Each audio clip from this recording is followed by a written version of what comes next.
by the title of my speech. So let me welcome you back to the floor, Toastmaster Wilson. Let's all give him a round of applause. Yes, make the sacrifice. You're worth it.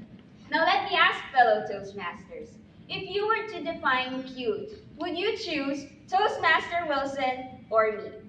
You. Very good choice, Toastmaster Ray. Thank you, Toastmaster Wilson. Ladies and gentlemen, let me first define to you what cute means. You can say tiny, midget, munchkin, bansot, bulilit, and more adjectives, which when you put them and lump them together, it simply means you're small, right? You cannot define someone who's larger than 5 feet, or even this way, cute, right? It's always the munchkin, the midget, the one who belongs to the little people. Yes, Toastmaster JN, you belong to the cute. Because we are below 5 feet tall. Yes, and we need the heels to ensure that we can reach adult level. No heels can make me reach that. I would have to effort 5 inches to reach maybe 5. I need 7. Sure. Yes, and imagine people like us would have to make that effort, buy the right kind of shoes to make sure that we can reach tall drawers, stuff that they put always in higher places, those that are beyond our reach, inconsiderate people. Now, you would say that, well, we have our own problems. But let me share with you first that there is always an advantage to being cute. Yes, there are many advantages to being cute. For one, being cute lumps you in with being young. I agree. I heard earlier today that Toastmaster Wilson was a little surprised to find out that we're of the same age. And when you're young and you need to line up with children, my goodness, you belong. There's no need for you to effort or to dress up for you to look like a child. Oh, just wear your usual t-shirt and shorts and walk with the kids and poof, you're one of them. In fact, I've always imagined playing in a playground or in SM in their play places, and I think I can get myself without any chaperone, but yes, I can enjoy playing with the balls and the balloons. Once I make a successful attempt, I shall all let you know. Now, second advantage to being cute is the fact that when you're young, they think you're a student. And when you're a student, you get a discount. Yes. I was on my way to work. And I came from Valenzuela. I stopped at my cousin's place. I rode the bus to Commonwealth. And the conductor asked me, "Estudyante?" And I respectfully said, "Hindi po." And I paid. And when I got my change, I still got the student fare. I was being honest, you know. And he just wouldn't accept the fact that I'm not a child anymore and I'm not studying anymore. Yes, he knows better, and that, well, I did my best to tell him the truth. And that's his loss. Those are just some of the advantages. But did you know that even cute people would have problems of their own? And the thing is, when cute people have problems of their own, I would wish, and maybe they would also wish, that it would be just as cute as them. But it's not.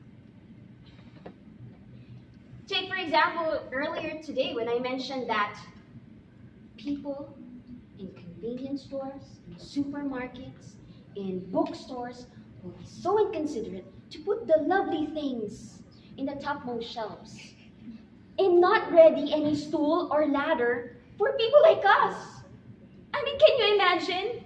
When I was in Cebu, I had to reach for, well, I do like nor seasoning in every food that I eat. But they put it on the topmost shelf, and I was wearing flats. And I was like, and then I found one of the attendants at the grocery store and asked, Kuya, kaya, paabot ako nun. And you know what? You know what he did? He was smirking and he was trying to control his laugh. I swallowed my pride because I needed to get that seasoning. It was part of my life and it's part of my diet. So I took it, even with so much shame and embarrassment. At least I got what I wanted. Another thing about being small is the fact that they think you can fit in all tiny places. And I mean tiny places including jeepneys. I have no other choice and there's no other mode of commuting for me aside from a jeepney. And another problem of mine is I dislike sitting next to guys. No, I'm not androphobic. No, I'm not scared or angry at the opposite sex. I just find them quite awkward because they're the opposite sex. My history in an all-girls school has affected the way my psychology and my socializing skills work. So anyway, my only mode of transportation is a jeepney, and I cannot choose the person who will sit right next to me. If I wanted to choose, people would have told me just ride a taxi.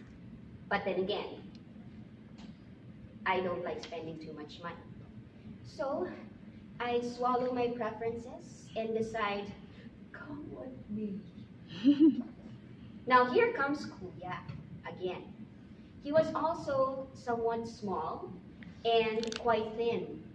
And the jeepney was just waiting for 1 or 2 more passengers. And he was the last one that we waited for at the opposite side of the overpass. He sat to my left.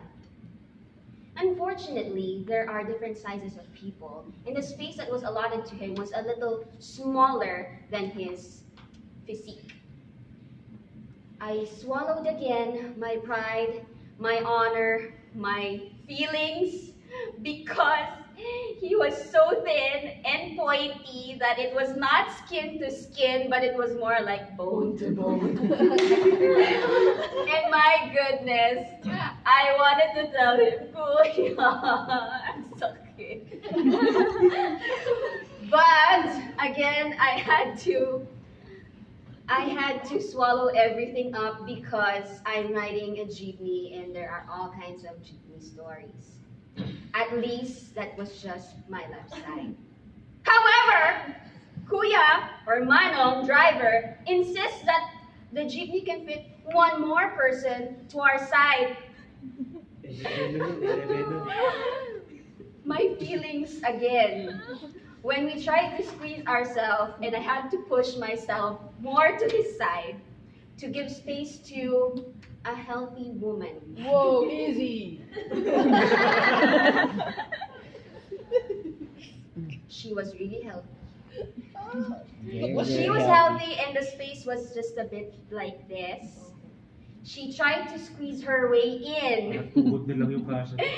I tried to move, but there's nothing more to give.